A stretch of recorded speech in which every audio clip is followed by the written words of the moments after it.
Jacki Deason hosts the Jacki Daily Show, a weekly show and podcast airing on Blaze Media, on the Dial in Texas, and podcasts everywhere. Previously, Jacki worked for an engineering firm specializing in energy production, national security, and environmental cleanup. She then served as legal counsel on Capitol Hill for a great congressional leader. And working in Congress, she advised on the oversight of federal agencies. That's where I first met her more than a decade ago. She was one of our first guests in the Economic War Room, show 3, in fact. She's also a senior fellow for Life Powered at the Texas Public Policy Foundation. She's a dear friend and a go-to expert on energy and politics. Welcome, Jacki. Thank you, Kevin. Really good to be back with you. It's been a while, but we're glad to have you back in the Economic War Room. Thank you. I think you are our third guest, and we just released our 300th episode. So that gives you an idea. Yeah. You came after Alan West and Luke Rosiak, and just before Frank Gaffney. So. Okay. Well, I can't believe I got in front of Frank. Yep, you did. And Trump was in office when you were here last. Yes. And you brought us great news on the American energy independence. And that was 6 years ago. Sadly, a lot of things have changed since you were last here. Right. Well, strangely, and this comes as a shock to Democrats, but actually the country has continued to produce more and more oil despite the efforts and the promises of their leader, their chosen candidate who won, Mr. Biden. And so at every turn he has tried to scale back American energy production. I lost count of how many hostile regulations and suits have been brought by his administration. I don't know what else they can do to try to bring down U.S. oil and gas production more at every turn, but they have not succeeded yet because so much of it is on state lands and private lands, not federal lands. So they really haven't been able to stop it yet. That reminds me, I think it was an Australian racehorse, maybe it was Farlap. It was one of those racehorse movies where they just kept putting burden after burden after burden on the horse, but it kept winning. And that's the American energy industry. It is, and it's because we're the only country where the individual owns the oil and gas beneath their feet on their land. Anywhere else it would belong to the king. It would belong to the state. Here it belongs to the people. And then our founders had this amazing foresight that I still marvel at every day. Every day when I watch the news, we have federalism, which means the king doesn't just have, omnipotence to control everything. The states are their very own sovereign, and they can put a stop to and stand in the gap between the individual and the feds. And it's amazing. Here we are, 247 years later, almost 248, and it's still working. I don't know which is cause and which is effect, but fortunately, the oil and energy-rich states tend to be freedom-loving states. And maybe because they're energy-rich, or maybe, it's just happenstance and good luck, fortune for us. But the states like Texas, Oklahoma, Alaska tend to be Louisiana, freedom-loving states. Even zero-tax states in some instances. But, I wonder about this all the time, providentially. Was it that the best states and the best people settled upon the best land in the United States? But look in the Middle East, the people who happen to settle upon the oil-rich lands are a completely different kind of people. And it's power. It's raw power and money. And it's strange the hands that it's in right now, and I wonder all the time, is there a plan? Like, is there any madness or method to the madness, or is there something to solve there or to see there that's providential? I don't know. Well, we can't discern God's plans. The word says, many are the plans in the mind of a man, but it's the will of the Lord which shall be established. But I do know the current president, the sitting president, Joseph R. Biden, he has a plan. He has an energy plan. Can you describe how that works? So the plan is to scale back U.S. oil and gas production at every turn. I mean, just every way imaginable. As I said, I lost count. I was keeping count there for a while. Give us some examples. Most of it you've never heard of because it's done inside the executive agencies and the basements of those buildings in Washington with all those unelected people that you've never heard of, or bureaucrats. Sometimes it's something like, let's find a lizard in West Texas in the most prolific oil field of the United States and call it endangered or threatened. And like a sand dune lizard. Such as the sand dune lizard, yes. And then we'll say anything that disturbs its habitat is illegal or restricted or fined or whatever. And then thereby, that stops the development. It stops oil and gas production. It can stop any number of activities. And just like that, we're taken out geopolitically if the Permian Basin comes offline, that monstrous oil field of West Texas and New Mexico. So it's examples like that They're kind of low profile. If you don't live in West Texas, you've probably never heard of this effort.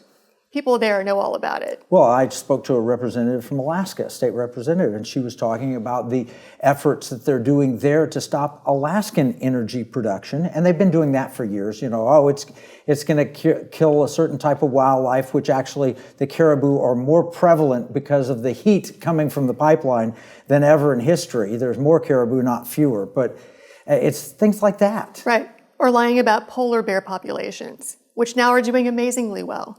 But if you ask the average person who consumes mainstream media, they think they're on the verge of extinction. Well, you know, you recently interviewed Patrick Moore, is the founder of Greenpeace. What did you learn from him? Patrick founded Greenpeace in the 70s, early 70s. And he explained, like, okay, back then it was green and it was peace. So it was environmental and it was stop nuclear proliferation. So they're very serious about both agendas.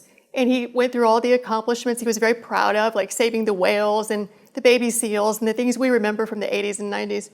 But then he says that the institution changed because it became so lucrative to be in the environmental business, and he watched them do what was, in his opinion, a turnabout on the mission. He thinks they abandoned the peace part completely, which really upsets him, but also environmentally, that things are counterintuitive and actually help certain corporations. There's this concern that Michael Moore also paints vividly in his film, Planet of the Humans. I'll never recommend another Michael Moore film. I'll recommend this one, but it's the same thing that Patrick's saying, which is that it's not working to do the things it says it's doing. It's really just hijacked by corporate America so that it serves the purposes of these corporations to make you think that they're all green and great corporate citizens, divert your attention away from the real issues to look at phony issues. It's crony capitalism, it's ESG, which we talk about all the time. One thing that struck me from Patrick Moore, though, he said, if you think about the electric vehicle subsidies that allow people to buy Teslas, he said, look at the people who are buying Teslas. All that is taxing poor and middle class people so they can give cheaper cars to wealthy people. And he said it's just a great wealth transfer. And I think that is basically the epitome of the green movement today. It's a wealth transfer, maybe up to $100 trillion. Numbers that are, most people cannot begin to wrap their brains around what $100 trillion is, but let's face it, it's the enslavement of the taxpayers, people working at 7-Eleven or pushing a mop in a warehouse or driving a bus. We take taxes out of their pocket and put into the pockets of a few, the privileged, politically connected few who can afford the lobbyists. We're going to have to take a break. Okay. When we come back, we'll continue on that point. In uncertain times, finding stability in the economy can feel challenging. But what if you could navigate economic volatility while honoring your biblical values? At Timothy Plan, they believe this balance is possible. Timothy Plan filters its volatility-weighted ETFs and family of mutual funds through a biblical pro-life and pro-family lens, so you can see competitive returns and moral responsibility, helping you to weather the economic storms. With Timothy Plan, align your investments with your values while adapting to our ever-changing culture. Since 1994, Timothy Plan has been recognized leader in biblically responsible investing. Timothy Plan, your bridge between faith, finances, and the future. Visit timothyplan.com or call 1-800-TIM-PLAN or 1-800-846-7526. Investing includes risk, including possible loss of principal. Before investing, carefully consider a fund's investment objectives, risks, charges, and expenses contained in the prospectus available at timothyplan.com. Oh, hi, I'm Kevin Freeman, and I'm here to tell you about coffee. Well, not really, but I'm going to use coffee to illustrate my point. Here we have several different coffees, each with its own unique characteristics. First, we have instant coffee. This coffee pretends to be coffee, but it's not really coffee at all. It's a fraud. Plus, it tastes terrible. I'm out. Next, we have woke coffee. Their coffee actually tastes pretty good, until you find out that when you drink it, you have to admit that you've oppressed other coffees in the past. Insanity. I'm out. Next, we have Big Tech Coffee. Now, these guys used to encourage folks to share with others what they thought about their coffee. But now, if you say you don't like Big Tech Coffee, they'll take away your coffee pot. I'm out. This brings us to Patriot Mobile Coffee, right? This is one big cup of truth and freedom. There's no fraud here. Patriot Mobile is America's real Christian conservative wireless provider. Patriot Mobile gives back millions of dollars every year to organizations that are on the front lines fighting for our freedoms. Patriot Mobile offers the best nationwide 4G and 5G coverage on the same networks as the other major carriers. So you'll get the same great coverage along with 100% US-based customer support while knowing you are supporting a company that shares your conservative values. Switch to Patriot Mobile today by visiting patriotmobile.com or call 972-PATRIOT. So the Great Wealth Transfer, the Green Movement, it's taking money out of middle class, poor people and putting it in the hands of the rich elite who are making up all these nonsense rules. And they don't care about America versus the rest of the world. They are the globalists, right? Well, sure. And I mean, people get really angry when I pick on Elon Musk, but I think he's big enough to pick on. He's a great example. Look at what he's worth. Okay, what billions and billions of dollars. What would he be worth if it weren't for the government artificially creating a market for electric vehicles and solar panels that would never exist without taking your money and my mom's money, who's a nurse, and dad's money, who's a railroader, all the normal everyday people, and putting it into Elon's pockets for a green agenda, a supposed crisis or emergency. But interestingly, some of the smartest people on earth who work for our adversaries, maybe the Chinese or the Russians, they have some smart people there too. They're not buying it. Look at how they behave. Are they not building coal plants left and right? Of course. Are they not exporting oil and gas as hard as they can? I'm talking about the Russians here. So why does no one else seem to be on board with the program, but our elites are certainly there because it's just easy to see what's happening. And people are instinctively figuring this out. It's taken a while because they successfully scared everyone into believing, like AOC would say, that we're in an existential crisis. We might not exist 12 years from now, right, if we don't hand all of our money and power to people like her to stop the halt of the rise of the ocean. What's Greta Thunberg going to do when she's 60 years old and still trying to get attention, selling the same old Hey, you know what? story? It still works for Paul Krugman. It still works for a lot of people who sell the idea that there are too many of us and we are the problem. Like humans are the cancer of the earth, as if we don't belong here. We're not just a part of the earth and part of the environment. I've got a show. Or Al Gore. I have a show that regulations, there are 10 reasons why you're not wealthy. That's the bottom line. The title of the show is 10 Reasons Why You're Not Rich. And reason number one is excess regulation. Reason Foundation did a study, and they showed that if we'd kept regulations at the same level as 60 years earlier, the average pay of average household earnings would be $330,000 a year. Wow. And that was just one of the 10 reasons. Healthcare, Social Security, there's a whole lot of other reasons, the war on poverty. But that goes to your point. And I dug that up because that was something that was actually published in, that's 2014 or 10 years ago at least. And it was through 2009 before we even added Obama and Biden regulations. So just think what the earnings could be now.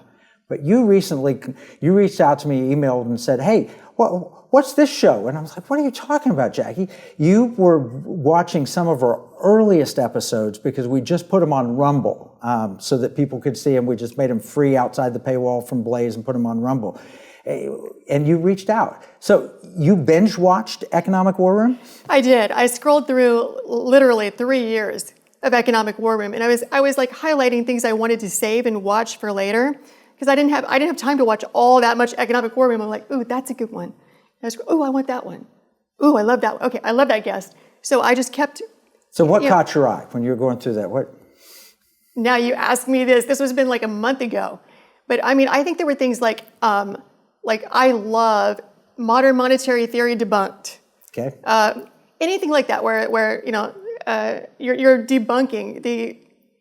To me, modern monetary theory is to economics. I love this from a friend of mine, as alchemy is to chemistry. So someone has to talk some sense here. Did you see the Jared Bernstein clip? Where I don't think so. Bernstein has been asked, two simple questions, and you need to borrow this. I've used it all the time. So he's President Biden's number one economic advisor, right? He's the Kevin Hassett to President Biden. He was the number one economic advisor for 8 years when he was vice president. So he's 11 years serving. So they asked him a simple question, very simple. It's like, the government borrows money, right? And he says, absolutely. And the government prints money, right? Absolutely. Why do you have to borrow money if you can print money?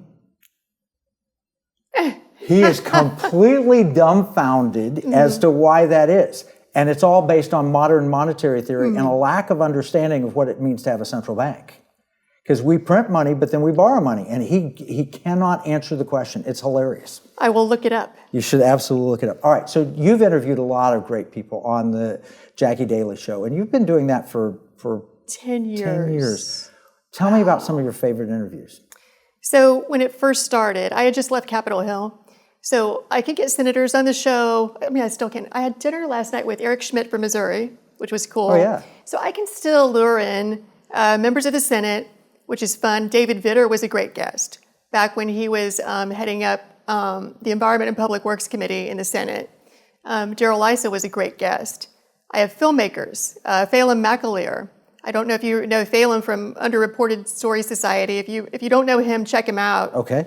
He did a video called Frack Nation. Oh, I've heard of Frack Nation. Yep. So funny and so great. He's from Northern Ireland. Funny guy. I mean, he's just debunking all the myths around fracking.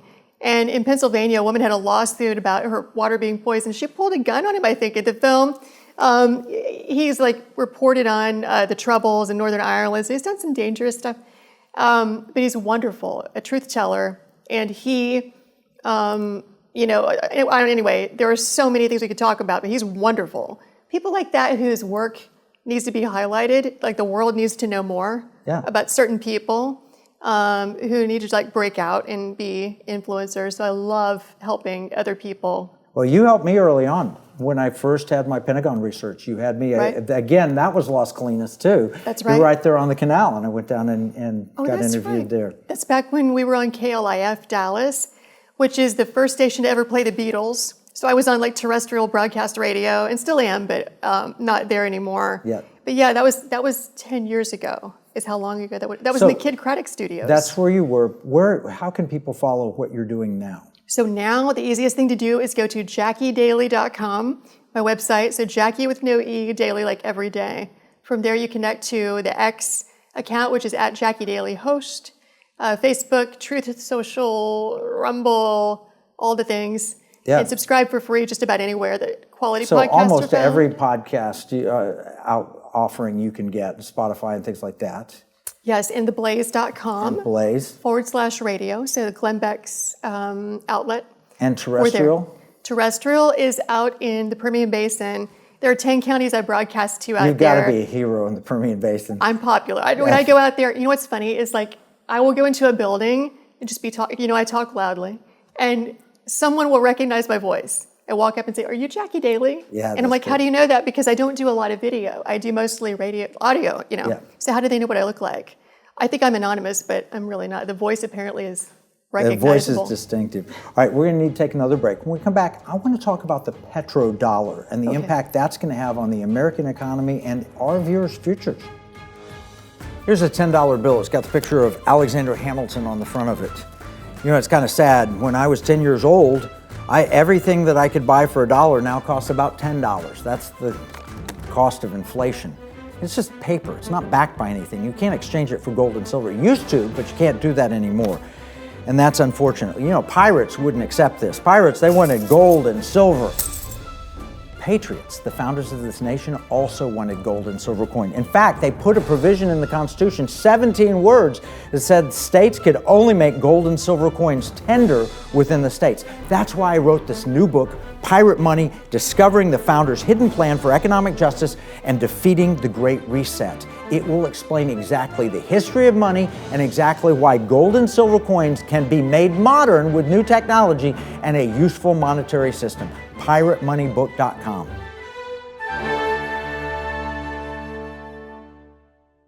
Jacki, we're so honored to have you here. I mean, you are really an expert on energy economics. Everybody I talk to, your program is broadcast in the Permian Basin, but then people follow you, especially about your energy views and economic views and political views. And something that ties all three of those together at the intersection is the petrodollar. Can you share what the petrodollar is, how it came to be, and what it looks like now? So when you hear petrodollar, all it means is oil that's paid for in dollars. An agreement, essentially, formally or informally, that we had with the Saudis. People get very angry if you misrepresent how it came into being. But basically, Kissinger was kind of our man around the world at the time, and he thought it wise to work with the Saudis because they had all the oil reserves, or the top reserves at the time. Right, and we just gone through it. Actually, I'll back that up. Venezuela has the best reserves, but there's a reason why you deal with Saudi. They're basically the leader of OPEC. Yeah. So to put it basically, they've got the oil, we've got the military. We need oil to be a superpower. They need a military to protect them from this very hostile neighborhood they're in. So it was just obvious. It was an obvious marriage between the countries. And it came about in 1974, roughly. Yes. Just after the Arab oil embargo. Yeah. Just after Nixon had abandoned gold, supporting the dollar. Correct. So this is kind of a way that maybe Kissinger thought we would be loosely tethered to oil, like an oil-backed currency, so to speak, some people think. But it's just a very obvious relationship. But it only works for as long as the dollar is worth something, we're credit worthy as a country, and our military is actually capable of defending them and being a deterrent. But when a bigger kid comes along in the block and says, I can protect you, maybe even better, that could be China in the future, now you have a problem. You can see all the ways that this agreement, which made so much sense, can start to fray and come unraveled. And so now, here we are in 2024. 50 years later. 50 years later, and that bill might have come due where okay, now either you can, pick up your end of the bargain, be more responsible, stop printing trillion-dollar spending bills that makes the dollar less attractive, or, we're out of here. We can always go somewhere else. I think they're also concerned with the fact that we just took Russia's money. Right? Yeah. Russia, you don't do what we want, we're going to punish you. You didn't play nicely in the sandbox, so we're going to take your money away from you, and it's not yours anymore, because Russia would hold their reserves in dollars. Saudis have held their reserves in dollars, which is hugely beneficial to us because it lowers interest rates, it helps us finance this ever-growing debt. But what if we told Saudi Arabia, hey, King, we want you to have an LGBTQ policy and enforce it in Riyadh? And that could happen at any second because... We could put the rainbow flag up, or we will take your money away from you. And imagine, okay, not only are we doing that with other countries left and right who don't want an agenda, our social agenda, brought to their shores or on their even land. if the king wanted it, if he tried to enforce it, he would lose his head. Yeah. So that's the other thing. And you know what it is to behave that way is actually a breakdown of the rule of law and enforcement of contracts. We're not dealing in a way that they expect. They don't think it's fair. Other people won't trust us anymore because you're breaking the contract. Right. We're killing the expectations upon which the agreements were formed. And so they see that. They see how we're treating our allies. And it just seems like you don't know what America you're going to get. Every 4 years, we could have a different president. We could have a different Senate.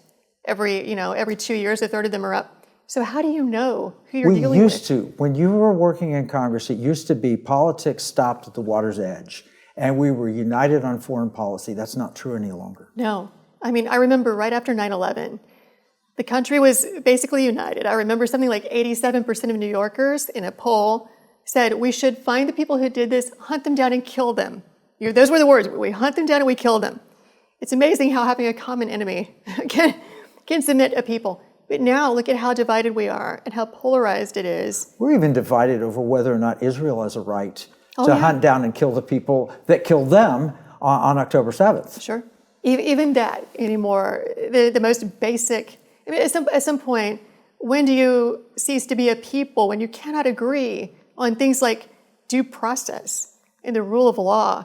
This is the stuff that we're built upon for 250 years almost. Including open borders on the rule of law. Do we have a law on immigration or not? We have a volume of federal law on immigration that no one cares to enforce. It doesn't matter what laws you have if no one is going to enforce them. you cease to be or you a government of selectively laws. enforce them. You probably saw Cuomo talking about when he was Attorney General. There's no way I would have brought that case in New York against Trump. It was only brought because he was president and is running for president. There's a Democrat who can't stand Trump admitting the truth on the Bill Maher show. I thought it was really interesting because, Cuomo had a fall from grace. I don't know that he has a political future. Maybe it's less costly now for him to just so he can be deal more honestly. honest. Yeah, to be more honest. But, it was something. Yeah. So the BRICS nations have picked up on American weakness or picked up on American actual abuse of strength. I don't know which it is. Brazil, Russia, India, China, and South Africa. They've asked other nations to join them, including Saudi Arabia, potentially. What role do the BRICS play with the petrodollar? Well, it's a really big deal because, we were the big kid on the block. It was obvious why it was attractive to make a deal with us. But when you have rivals, whether it's the Chinese or whether it's a group of nations like that, you put them all together, sure, there's some security there. If I think I'm told that people in the Middle East follow the strong horse. Like, who looks like they're strong and will be strong 5 years from now? What's it looking like? I think, if it's the $1 trillion spending bills and the military being, not decimated. I mean, we're spending more than ever, but it's not as effective as it used to be. Right. It's at a huge cost. We have a military that can do some things. But they're good at diversity. They're great at diversity, yeah. Which the Saudis probably couldn't care less about. And correct. So, and neither does anyone else outside of, apparently our country in Europe. So, yeah, I think it's obvious what's happening. People don't have to tolerate taking orders from us anymore if they don't feel like it. And we're becoming far more pushy, as you said, with our social issues that really should have nothing to do with international affairs, especially countries that are wholesale opposed to the agenda that the State Department's pushing. It's easy to understand why they would turn elsewhere. Yeah, but we seem to be supporting, at least in the political class, the violent Islamist extremists, and at the same time pushing away those that seem moderate, like Saudi Arabia and other places. All right, we're going to have to wrap this up, but thank you, Jacki, so much for coming back to the Economic War Room. Of course. You're always a great guest, and you have a great show and podcast. Hey, look, you should follow Jacki at jackidaily.com. And we're going to summarize everything we talked about in our free economic battle plan. You can get that at economicwarroom.com. Remember, what we see as a marketplace, our enemies view as a battle space. This is Kevin Freeman from the Economic War Room.